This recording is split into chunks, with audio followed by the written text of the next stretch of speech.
Hey, they call me the meat man. Y'all see me eat now. Hit on the meat man. Y'all see me eat now. I got jaws like a bear trap, a teeth like a razor. I made tack tongue with a sensitive taster. I was born out in Texas, called the land of beef. Never catch a muscle green or show no hell like a meat. I'm the meat man. Y'all ought to see me eat now. Today I'm out at Blackboard Barbecue in Sisterdale, Texas, enjoying a little country drive and eating some of the best barbecue there is to offer. I met these guys recently at a little event I threw for Pitmasters, and I'm excited to see what they have to offer. We just finished our interview. I'm walking around taking some footage of their cool barn feed store renovation, and it's a gorgeous day in Texas. Now this place is a little different. It's actually two chefs, classically trained. It's two people who actually cut their teeth as chefs but decided to cook barbecue. We're gonna have a little conversation with them and try what they have to eat. I'm here with Jake and Joe, Blackboard Barbecue out in Sisterdale, Texas. A nice foggy day here. How's it going? It's going good. How you doing, Yoni? I'm good. All right. We just hung out at Hays County Barbecue and talked barbecue with some of the big guys. That was barbecue. It was fun, huh? That was a great night. And thanks again. Kudos to you for facilitating that. Thanks to John Brotherton for getting the word out to some people I didn't have connections with. My man. So it's Friday. You guys usually get a bump in traffic today. I know you said it's going to get crazy here in about an hour. Sure. Yeah, it's all rock and roll. Yeah, Fridays are like an all-day kind of deal because I guess people are like starting on the weekend, so it doesn't get really busy right at lunch, but it stays like constant all Friday, and it's hard to predict. It's funny. Super hard to predict. It's funny like that too. Mm-hmm. Some days, it's crushing, and other days it's that long and steady grind like Joe's talking about. We always have to prepare heavy, obviously. The cool get out of jail card is this: being a barbecue joint today, in America, it's okay to sell out. We never run out because that would imply a lack of preparedness. But selling out is totally acceptable today. And it's funny, some people still don't get that. Mm-hmm. And we get, well, could you just, throw some more meat on? And my typical response is, yeah, I'm going to go fire it up, and you got about 14 hours to kill, and we'll revisit this. It's going to be great, No matter what I do right now, you're still coming tomorrow. Yeah, right. There's tomorrow. Tomorrow's another day. Mm-hmm. So how long have y'all been in the barbecue game? I know you've been cooking for a long time. Barbecue, we've been here for 2 years, almost, going on 2 years. I think our backgrounds are a little different. I'm a classically trained chef. Went to Le Cordon Bleu in 2003, 2005. Yeah. And so it was, Jake likes to give me a really hard time about it because I say... Oh, nonsense. I say, first of all, that it was kind of a bucket list thing that I wanted to do. I didn't think I could make a career out of cooking. I had always had sales jobs, so there's, a lot of money to be made in sales, and it's hard to give up that kind of money. And so I landed in Austin. I was working for Sprint at the time, and I landed in Austin, and I was watching the Food Network as usual, and I saw that there was a culinary school like literally 3 miles from my house, and I had moved to Austin and didn't know anybody, so I was like, why not go to culinary school? Like, it's no big deal. Yeah. So I went to the school, and immediately I walked in there and got the financing and started like 2 weeks later, and then for 2 years, I was like, what am I doing here? What am I doing here? I'm never going to use this as a career, because I had a very successful career in sales. So I graduated, and I was lucky enough to get hired by a Dallas Cowboy football player as a personal chef. And so that's how my cooking career, my professional cooking Looks career good on started. the resume. Yeah. Looks good on the resume. I grew up with 5 brothers and sisters, so I always cooked. My mother and my grandmother were terrible cooks, so I felt like it was my job to help the family eat some decent food, and I was always interested in food. I remember watching Julia Child and PBS when I was growing up, and thinking, man, I wish I could cook someday. It's so lovely to cook, and I did. My mom and Dad bought this freezer a long time ago that it came with a microwave when microwaves first came out, and then you got like a half of a cow, and you got every couple of months you got some more meat in, and so I would get these really weird cuts of meat and try to have to figure out how to feed, our family. And that was before, you couldn't Google anything. You just had to kind of cook it and see how it turned out, or watch. Which begs the question, what'd you do with the brisket, Joe? I don't recall that we ever had a brisket. Yeah. But I'm sure I used that handy dandy microwave that was really it was like an oven. It was huge. It was literally like the size of this table. Like you had to really, it was huge. You know what doesn't get enough love or respect or props is the toaster oven. What a versatile, awesome little machine. Mm-hmm. All right. Kind of random. I have an awesome little toaster oven that can cook 2 14-inch pizzas in my house. So. There's convection. Is it a Breville? No, it's the normal Black & Decker or something.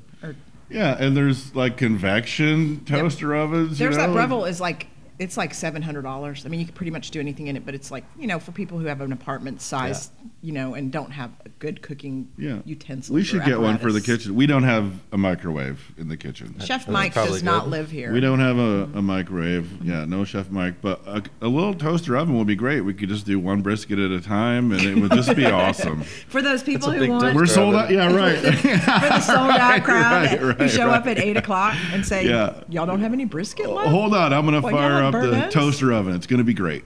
Yeah. So y'all go into dinner with your service? Yeah. Yep. If we haven't sold out at that point. We're Thursday through Sunday, noon promptly. The gate swings open and until we sell out, and that's pretty much the gist. And it's there's a lot of different forms of currency in life, right? I mean, first of all, if you get into this business for the money, you're in it for all the wrong reasons. If you happen to be successful and make some money, you won. Congratulations, great job.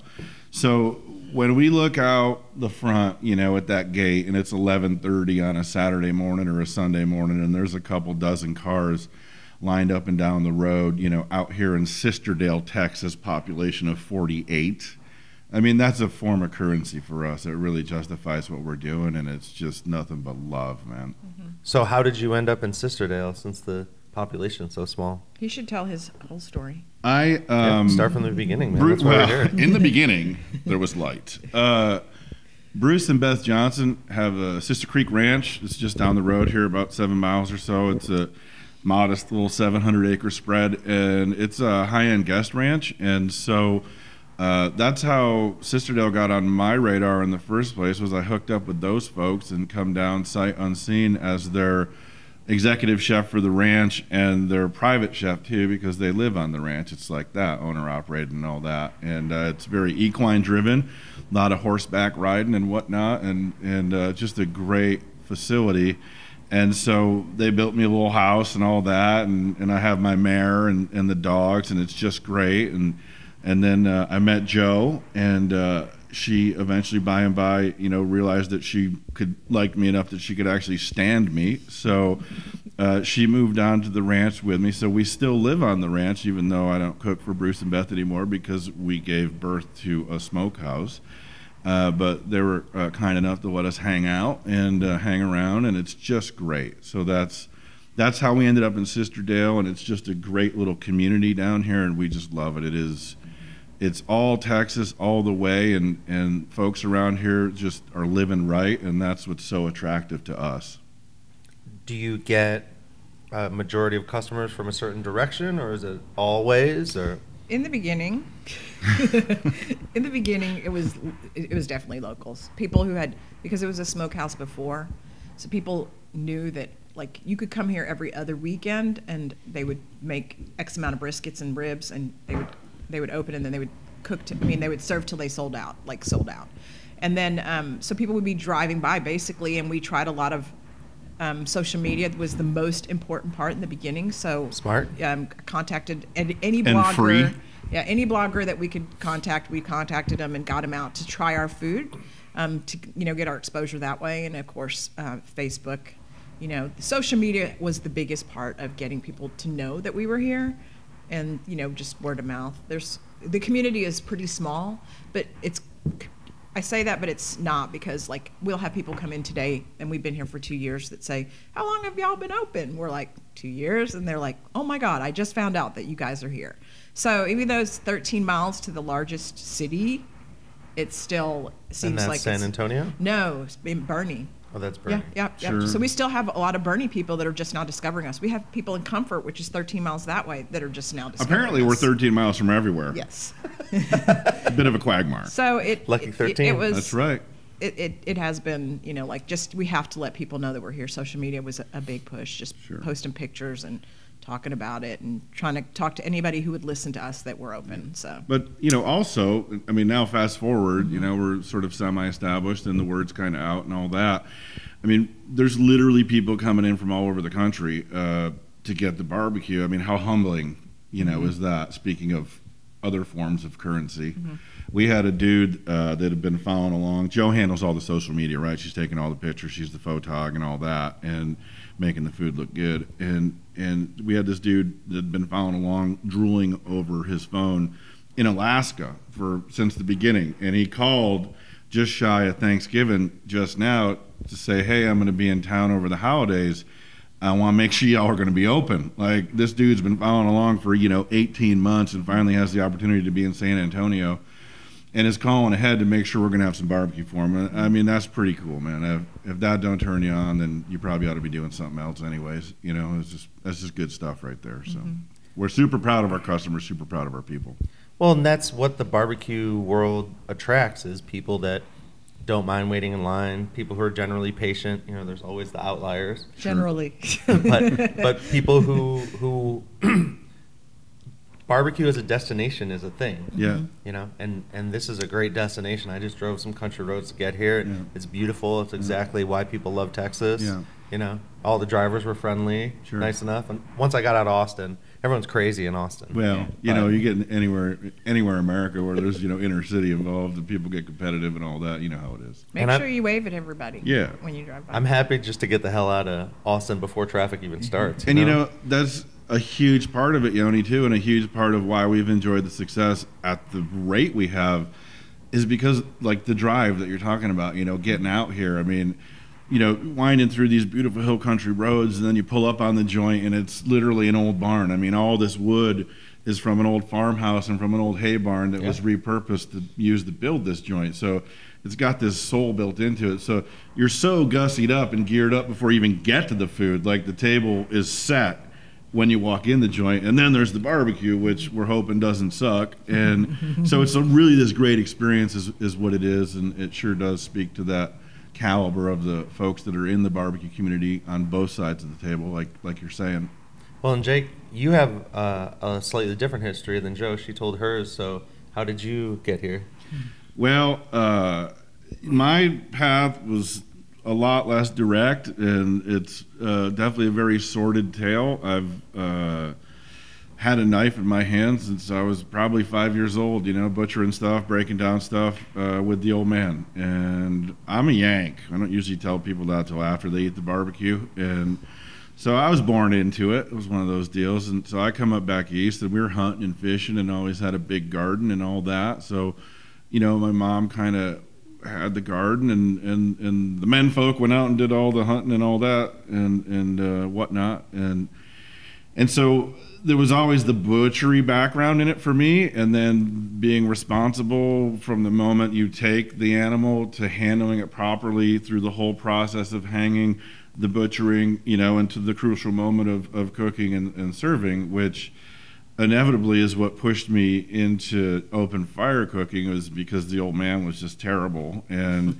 he had, he didn't need 13 shades of gray, 2 were plenty in his world. And so eventually, at a young age, I had to pull his card and bump him off the grill and start cooking, this great venison and pheasant and duck, and it just get to that crucial moment and get ruinated, and it was just, tragic. So that really compelled me to start cooking early on and being exposed to all this great protein and all these wonderful vegetables and everything fresh out of the garden, sort of like locavores before it was a thing or a movement. It was more about survival. But what a great baseline for me. And then, fast forward a bunch of years. I was a trucker for a long time. There was two things I wanted to do in life: literally be a trucker like the old man, and be a chef. And that's just the way it was, and it was just clear as day from the beginning, as far as I can remember, that's who I was going to be. And I've whooped the hell out of both those careers, and have had a lot of great opportunities, and taken advantage of them along the way. And everything has led to this point. Had the opportunity to work with some giants like Gordon Ramsay and Graham Elliott, the big man out of Chi-Town. Danced around with Bobby Flay for a quick minute. I've actually worked with 2 Iron Chefs, and you get a hold of people like that. You hold on to them as long as you can, put your head down, shut your mouth, and go to work, and just get into sponge mode, and then take that knowledge, whatever chunks or nuggets or pieces that you grab, and then apply it, then get to work, go cook, go make it your own, and run it like you stole it. And so, my path is very different than Joe's, in that hers was a lot more linear in the educational respect, and mine was, more roundabout life experience, take the long way home kind of thing. But, from the back country of Wyoming, 35 miles on horseback, to the London, in Beverly Hills. I mean, it's just been this crazy adventure, and I think it's a hell of a good story, a story worth telling. And what we're doing right here is phenomenal. I never would have seen it coming, and I don't think either of us ever set out to be restaurateurs as chefs. It all come to be as a matter of factly, and once that ball started rolling, it became really evident really fast that Blackboard Barbecue is what we were going to do and who we were going to be. Okay. You say you went trucking. Was that you driving across the country? You're driving kind of southwest? No, it was all over California. I moved out west. As soon as I got done being on the East Coast, I pointed the car to the left and drove until I hit the other ocean one day. And that was in my very early 20s, because that's just how that was going to be. And things were a little too uptight where I come up, and the California lifestyle and vibe was a much better fit for me.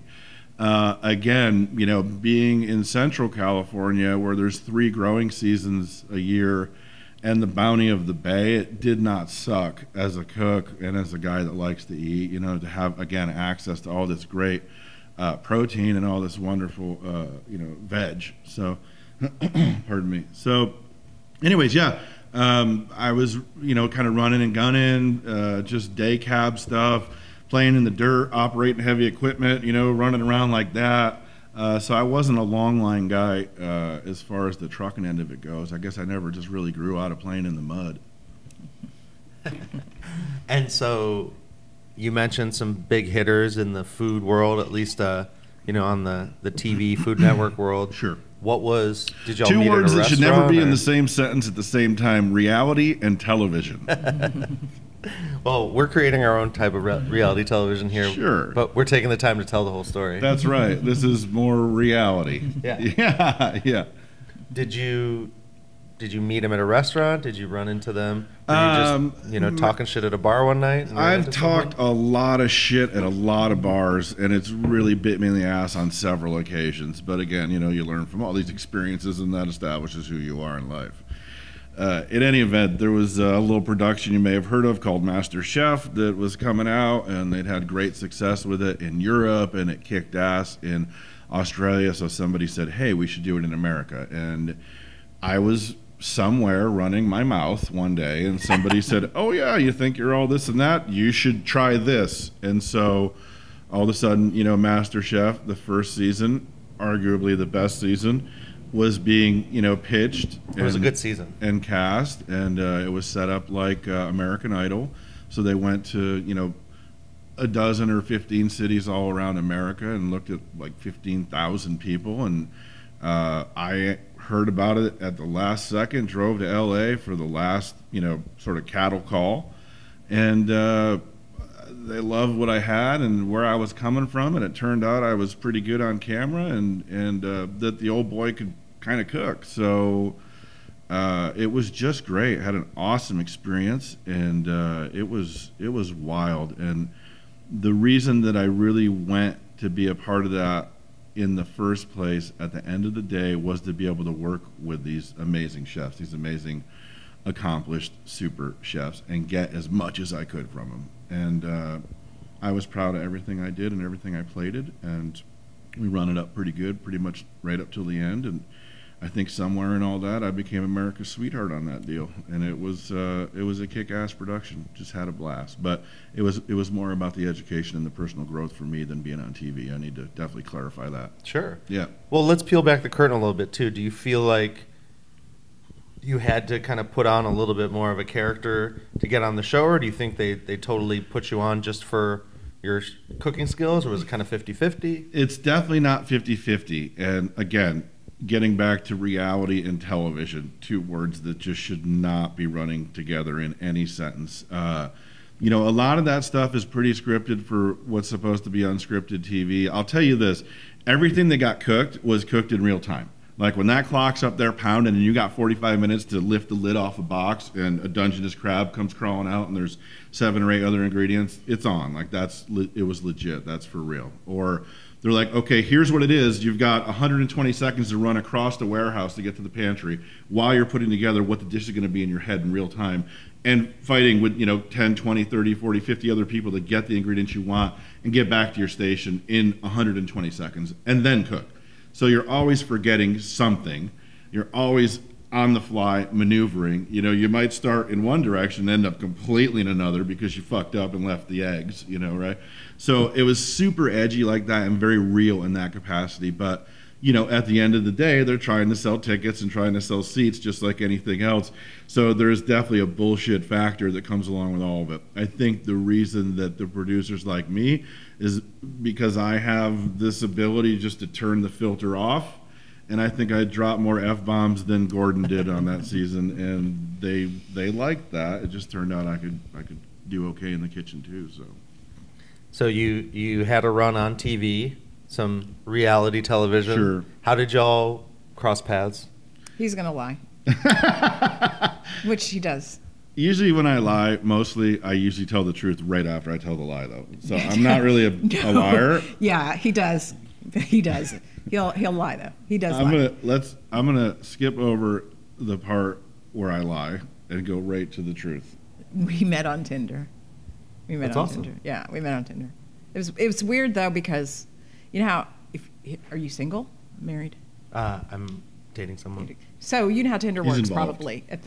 Yeah. Because when we were interviewed by somebody else, they were like, no, we don't know anything about Tinder because they were both married. So, you have to set your parameters for like how far away you want to date somebody or whatever. So I don't even know how we got together because mine was like 10 miles. I'm not dating anybody outside of like the other side of the river when I lived in Austin. That's just too far. Yeah. And so I like swiped right because he was a chef and I thought he's probably a cool guy. He's a chef.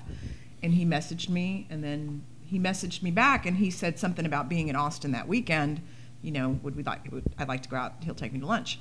And I was like, well, where are you if that you're not in Austin? He's like, I'm in Sisterdale. And I was like, what that? And I Googled Sisterdale immediately and I was like, how did we like get a cool connected? Place. Where is it? Yeah, how did we get connected? I'd never even heard of Sisterdale. And so he came into Austin and that day I was cooking because I was a personal chef did meal planning and stuff. So I was delivering food to my clients all day.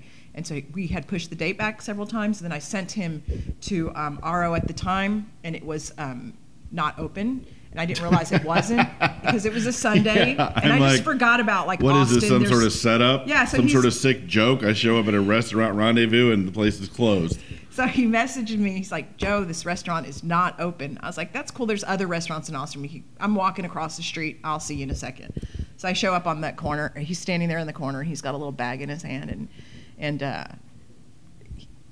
I walk up to him. We hug. And he introduces himself. And he hands me this bag. And it's a bag of prosciutto. So the minute I opened that up and looked at it, I was just like, this is my guy. This guy who shows up at a date and brings me meat is my kind of guy. I had her at prosciutto. Yes. Awesome. Yeah. No chocolate, no flowers. Yeah. I had made that prosciutto also. That is prosciutto that these hands had been on and made. And I was at my buddy's house with the leg shaving it down earlier that day, so I had vacuum packed some for her, and that's how that come to be. So we didn't go to RO to eat dinner, and we went to Clark's and had oysters. We shot oysters. You know they're an aphrodisiac, right? I've heard that. I'm not implying anything. I was just throwing that out there. Anyway, so we've been together since. It's just like it was a natural progression. It's like we knew each other forever. We had the same ideas about food. You know, like he didn't mind that I eat with my hands all the time, and that I ate like as voraciously as he does. So Great word. I'm going to try and work that in. So today. we are definitely on the same page when it comes to the food, and we like the same things, and we just fell in love. Aww. Well, and that's a very intelligent gift to give a chef, because they know when you hand someone that, like if you just handed some person that, they wouldn't know, oh, this is some meat. But she knows the work you put into it, Yeah. the time you took just to vacuum seal. I'm sure it looked good too. You didn't just like dump it in a bag. Yeah. So it's cool to see, you know, the appreciation instantly that, oh, okay, this guy's ready to put in some work. Yeah. Not just like buy some flowers and hope for the best. Sure. The other cool thing in the beginning is that we cooked for each other a lot. So we have different styles. My background was cooking for more athletes, so it was health and nutrition, and his style is a little different from mine. So we got to be exposed to each other's style of She of exposed cooking. herself to me Yes, I early did. on. I did. Hey, Phil, come here for a second. So tell who's Phil. Phil is my apprentice. The Apprentice. Phil's learning about the Stand right in pit. between them. Phil's learning about the pit and learning about the line and running the line and what it takes to make Blackboard Barbecue happen. Say something, Phil. Oh, what's up, guys? You gotta hold the mic closer to him. There you go. Gotta put me on camera on the Just grab it out, spot. look at him, yanks it. No, put that thing away. Yanks it right out of my hand. How's it been at Blackboard, Phil? Be honest. It's been good. Good barbecue, good food. Good people, I good know, times. Good hours, good All right. times. What are you prepping back there? Nothing right now. I'm making some barbecue sauce. That's what I was going to ask you. Keeping an eye on that? Yeah. Yeah. Jake's Mistake, world famous, award winning. Yeah, it's pretty damn good. That's the name of the sauce, Jake's Mistake. Jake's Mistake. Yeah, we uh-huh. broke a lot of eggs to make that omelet back in the day for sure. I like it. Yeah. It's probably the biggest bastard of any barbecue sauce you'll ever eat. But and we all know good barbecue don't need no sauce, but it definitely has a life of its own for sure. Well, if you've been to 2M Smokehouse, you know they go a little wild with their sauce too. Yeah, We have never we love been. those guys, Yeah, though. we've never been. We've Thanks, Phil. chatted on social media Thanks. and some other things, but we're looking forward to meeting them. Back to work. Yeah, their sauce is almost like a sweetener. It's got molasses and maple syrup in it. Sure. So it's not what you'd expect from a barbecue sauce. It's almost black. Yeah. Yep. So tell us, I'm guessing at some point after y'all met, this came about. So tell me about the restaurant. How'd you come up with the name and all that? You want me to talk or you want to talk? I'll talk and then I'll segue into you. Go ahead. Because I think we only have an hour. All right. Yeah, good So point. I can get the story moving. Yeah. But anyway. Hey, they call me the meat man. Y'all will see me eat now. Hit on the meat man. Y'all will see me eat now. I got jaws like a bear trap, a teeth like a razor. I made tack tongue with a sensitive taster. I was born out in Texas, called the land of beef. Never catch a muscle green or show no hell like a meat. I'm the meat man. Y'all ought to see me eat now.